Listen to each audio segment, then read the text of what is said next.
दोस्तों, मेरे चैनल पर आपका स्वागत है, अभिनंदन है। एक नाथ के पास एक व्यक्ति आता था सत्संग के लिए। कई बार आया, कई बार गया। एक नाथ ने एक दिन उससे पूछा कि मुझे ऐसा लगता है कि तू कुछ पूछना चाहता है लेकिन पूछ नहीं पाता। कोई लाज, कोई लज्जा, कोई संकोच तुझे रोक लेता है। आज तू पूछ ही ले।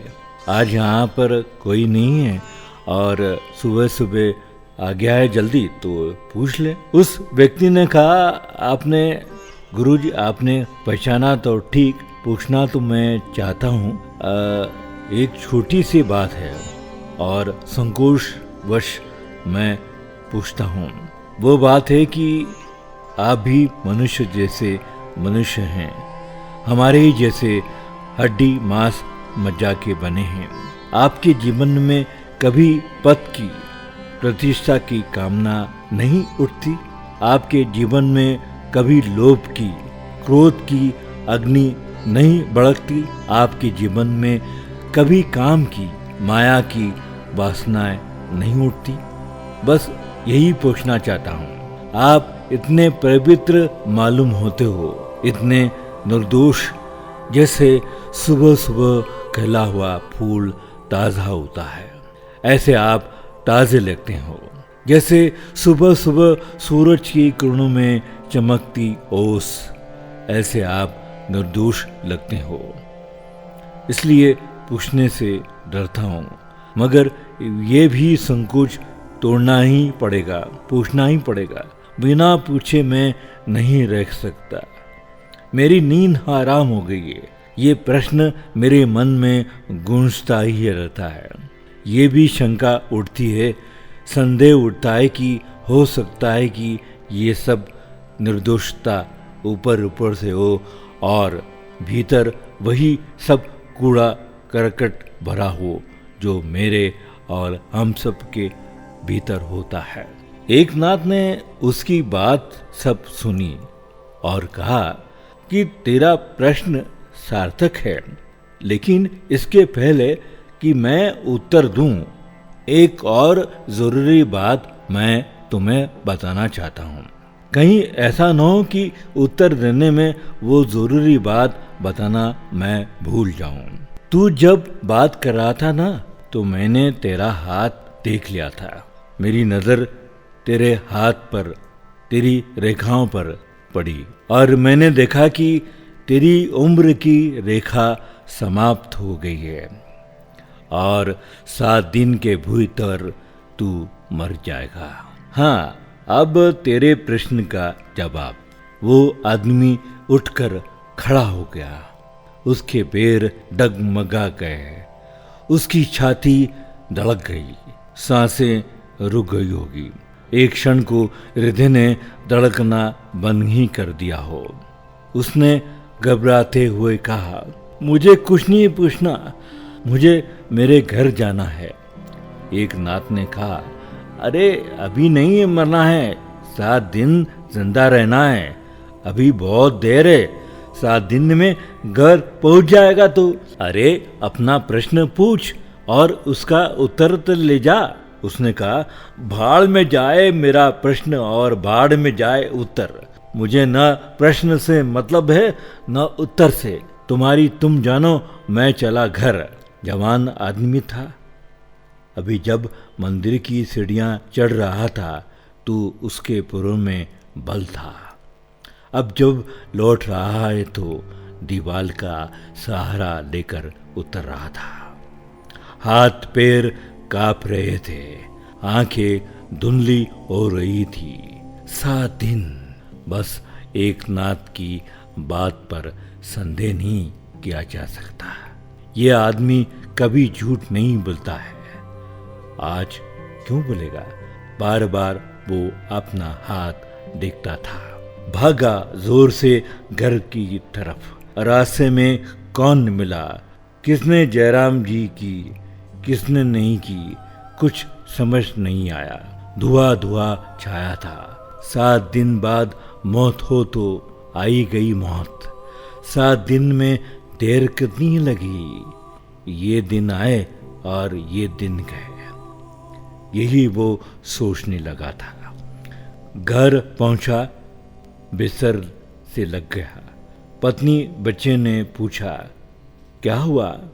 थोड़े समय के लिए छिपाया, फिर छिपा भी नहीं सका। ये बातें छिपाई जा सकती नहीं। पता नहीं पड़ा। रोना धोना शुरू हो गया। घर में चूल्हा नहीं जला। 7 दिन में उस आदमी की हालत ऐसी खराब हो गई कि हड्डी हड्डी हो गया। आंखें धस गई और बार बार एक ही बात पूछता था, कितना समय और बचा। आखिरी दिन सूरज ढलने के समय एक नाथ द्वार पर आकर खड़े हुए। सारे परिवार के लोग उनके चरणों में गिर पड़े और रोने लगे। एक नाथ ने कहा, मत रो आप लोग, जरा मुझे भीतर आने दो। वो आदमी तो जैसे एक नाथ को पहचाना ही नहीं। जिंदगी भर से सत्संग करता था, मगर इस मौत ने सब अस्त व्यस्त कर दिया। एक नाथ ने कहा, मुझे पहचाना?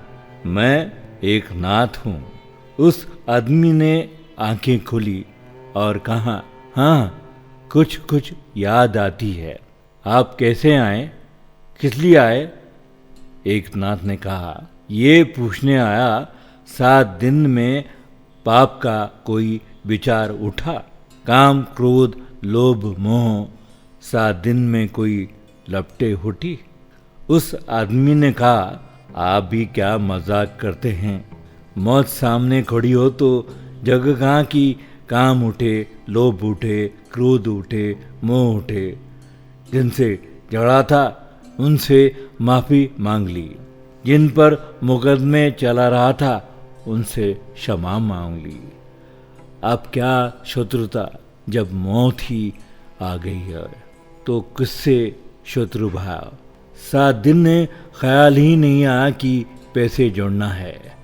7 दिन में वासना तो जागी नहीं, काम तो तिरोहित हो गया।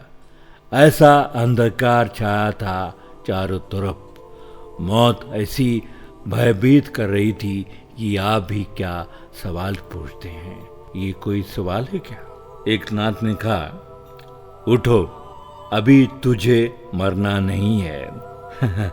वो तो मैंने तेरे सवाल का जवाब दिया था। ऐसे ही मुझे मौत दिखाई देती है, निश्चित सुनिश्चित। 7 दिन बाद नहीं तो 70 वर्ष बाद सही, पर 7 दिन में 70 वर्ष में फर्क क्या है? 7 दिन गुजर जाएंगे, 70 वर्ष भी गुजर जाते हैं। तेरी मौत अभी आई नहीं, ये मैंने तेरे प्रश्न का उत्तर दिया। अब तू उठ। लेकिन उस दिन से उस आदमी के जीवन में क्रांति हो गई। मौत तो नहीं आई, लेकिन एक अर्थ में वो आदमी मर गया और एक अर्थ में नया जन्म हो गया। इस नए जन्म का नाम ही धर्म है। इस नए जन्म को संन्यास कहता हूं। सब कुछ वही था, बाहर वही रहेगी। यही पौधे होंगे, यही लोग होंगे, यही बाजार होगा, यही दुकान होगी, यही मकान होंगे, लेकिन भीतर कुछ क्रांति हो जाएगी, रूपांतरण हो जाएगा। और उस क्रांति का मूल आधार मृत्यु है। जो बुद्धिहीन है वो मृत्यु को देखते नहीं है, आंखें मूंदे रहते हैं, पीठ किए रहते हैं। जीवन के सबसे बड़े सत्य के प्रति पीठ किए रहते हैं। सुनिश्चित जो है उसको ढुटलाए रहते हैं। अपने मन को समझाए रहते हैं कि हमेशा कोई और मरता है, मैं नहीं मरूंगा। अभी कहाँ मौत, अभी तो बहुत समय पड़ा है, अभी तो मैं जवान हूँ, अपने को बुलाए रखते हैं, मरते मरते दम तक भी बुलाए रहते हैं। जो बिस्तर पर पड़े हैं अस्पतालों में, मरने की घड़ियां गिन रहे हैं, वे भी अभी इस आशा में ही बच जाएंगे। अभी उनकी कामनाओं का अंत नहीं, वासनाओं का अंत नहीं। अभी भी हिसाब किताब बिठा रहे हैं कि अगर बच गए तो क्या करेंगे। तो दोस्तों, ये थी एक कहानी जिसके अनुसार जीवन की यथार्थ बात एक नाथ ने उस व्यक्ति को कही जो ये जानना चाहता था कि आप सदा अच्छे कैसे रहते हैं। तो आपको ये कहानी कैसे लगी हमें ज़रूर बताइएगा। नमस्कार, धन्यवाद।